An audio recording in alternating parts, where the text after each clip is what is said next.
Hey guys, welcome back to my channel podcast Online Seller Daily Life. Masih bersama dengan gue, Michael Kristiawan. Kali ini gue mau ceritain tentang keadaan kesehatan. Jadi kira-kira tahun 2020 ya, 2 tahun dari sekarang. Sebelumnya ini gue tuh demam. Terus udah gitu, waktu itu lagi zaman COVID. Terus gue ke rumah sakit karena PCR itu waktu itu mahal banget, harganya bisa 1 juta ya, swab gitu ya. Karena gue udah insurance, jadi gue ke rumah sakit terus gue tes. Nah di sana kan harus dites macem-macem ya, tes darah, cek lab, paru-paru dan lain-lain. Dan itu kelihatan kalau kolesterol gue tinggi dan gula darah gue agak tinggi di 130-an lah. Itu puasa ya, enggak, itu sewaktu. Nah habis itu gue udah beres. Terus habis ulang tahun nih gue bulan Maret, gue cek darah nih di gereja, kan ada nih promo diskon gitu ya. Gue ikutan cek, dan gula darah gue tinggi, kolesterol gue tinggi. Ini agak mengkhawatirkan ya. Nah terus gue ke dokter dan gue pengen ceritain sih di podcast episode ini apa yang terjadi ketika lu mengalami gula darah tinggi, kolesterol tinggi, dan gimana yang gue lakukan untuk mengatasinya. Akan gue ceritain di podcast episode ini. Jangan kemana-mana.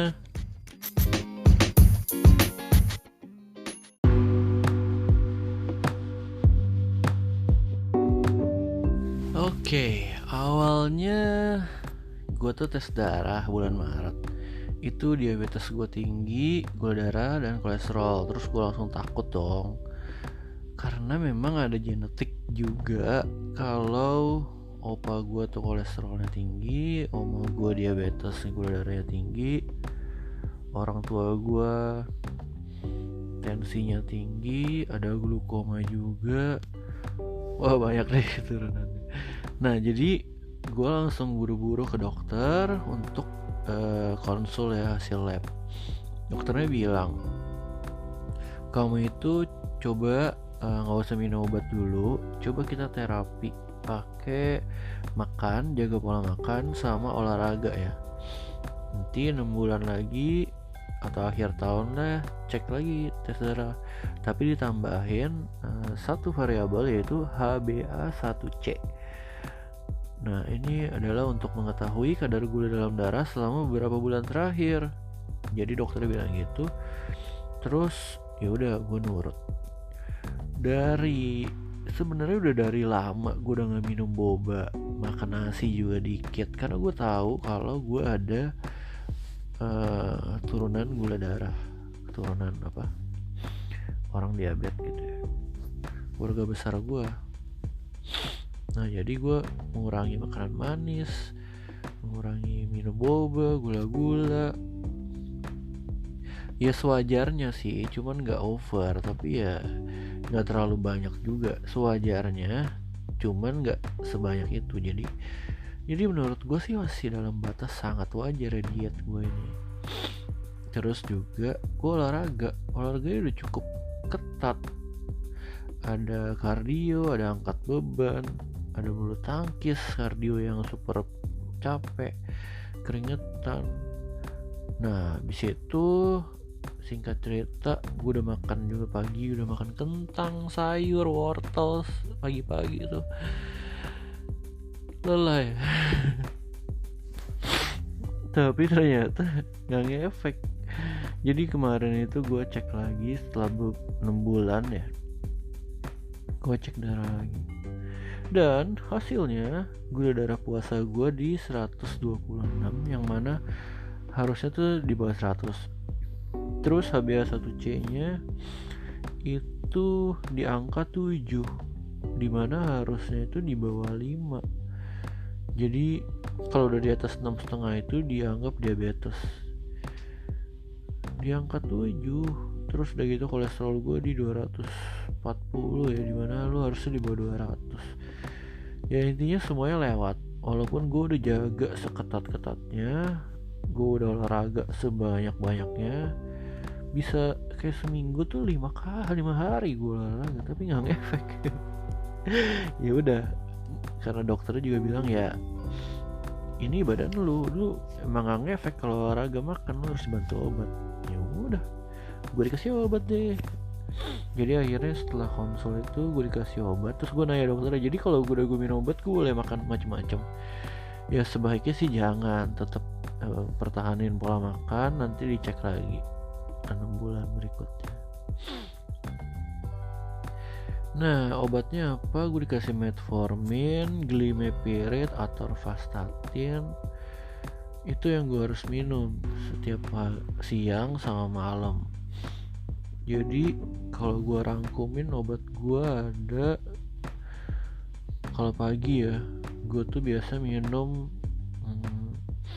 yang buat mata tuh glow apa ya, gue lupa deh.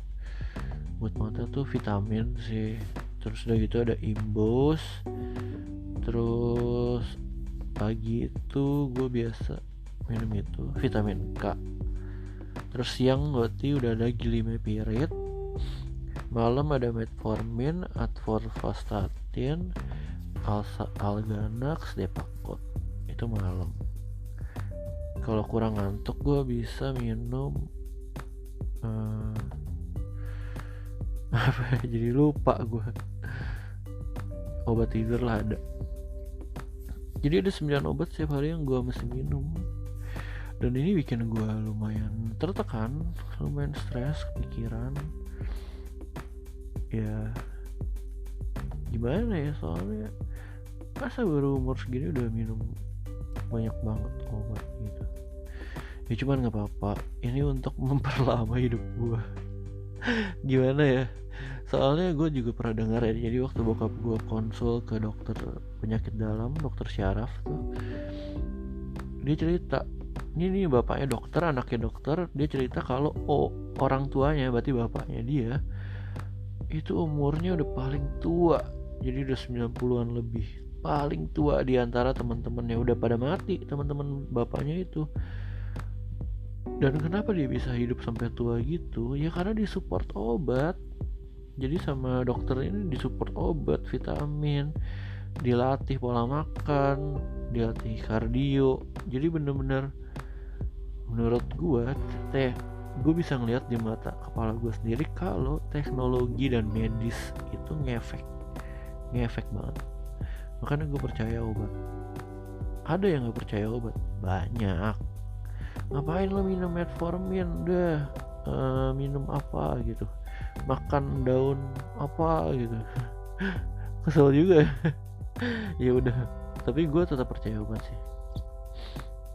Itu yang mau gue ceritain. Jadi gue akan diet lagi, gue akan olahraga lagi, tapi gue sambil terapi dengan obat-obatan ini. Nanti 6 bulan lagi gue akan dicek lagi apakah gula darah gue turun atau masih tetap tinggi atau malah rendah. Dan ini nanti akan terlihat seperti apa karena masih cek darah lagi gitu. Buat kalian yang rasanya apa, penasaran ya rasanya tuh apa sih kalau gula darah tinggi? Jujur gue gak ngerasa apa-apa, karena menurut gue ini masih dalam batas, belum tinggi banget ya, mungkin baru 120. Temen gue ada yang sampai 300, 400 gitu gulanya, terus dicek gue 120.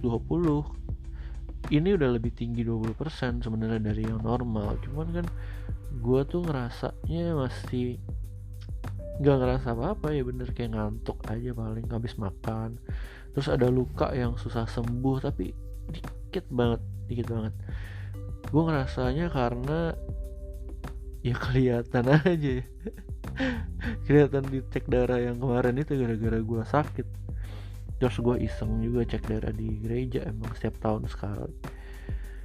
Ya ada kalanya lu perlu sih cek darah setahun sekali biar tahu aja kalau keadaan badan lu tuh seperti apa. Jangan sampai terlambat.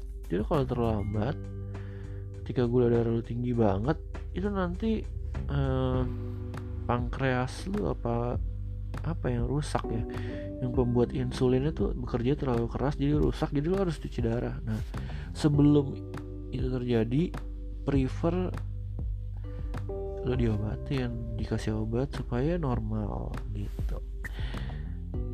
Oke, itu aja yang mau gue ceritain. Buat kalian yang pengen ngobrol-ngobrol lagi sama gue, boleh kontak gue di Instagram @_hellomichael. Bye bye, have a nice day guys, see ya, bye bye.